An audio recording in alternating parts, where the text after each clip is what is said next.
Hello, Faith Community. It's Pastor Cam back again with another passage of the day. Today's passage comes from Jeremiah chapter 17, verse 9, and it says, "The heart is deceitful above all things and desperately sick. Who can understand it?" So often there's something in each one of us that wants to be called good. We want to be good. We want to be right. We want to be justified in the eyes of people. We want people to hold us in high esteem. We want to be right to the point that we will even lie to ourselves to hide the fact that sometimes we're not right. I find that, I've been saying a lot lately, we're all prejudiced. We all have prejudices, but a lot of times we want to be good so much that we'll say, no, I'm not prejudiced, because we know that being prejudiced is wrong. We know that being racist is wrong. But the fact is that we all have things that we judge before we know all the facts.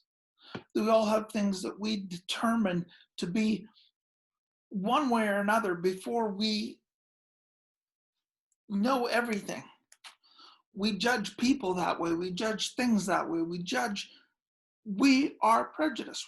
That's part of how we're hardwired. We want to know the facts, but also we want to be right.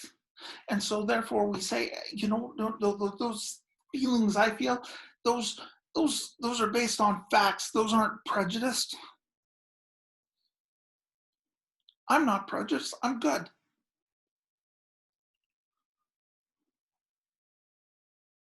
But the Bible tells us that we're all desperately wicked.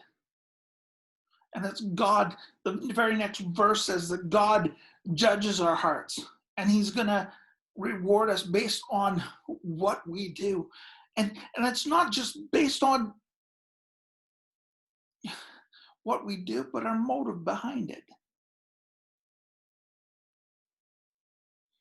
Ultimately, we have the opportunity to come to Christ. We have the opportunity to come before Jesus and lay our sin out and just say, hey, there it is. Repent, change, turn from it. But the thing that what it requires of us, and the thing that makes it so hard to come to Jesus and repent, is that we have to admit that we're wicked. We have to admit that we're sinners, that we have to admit that we do things that are wrong.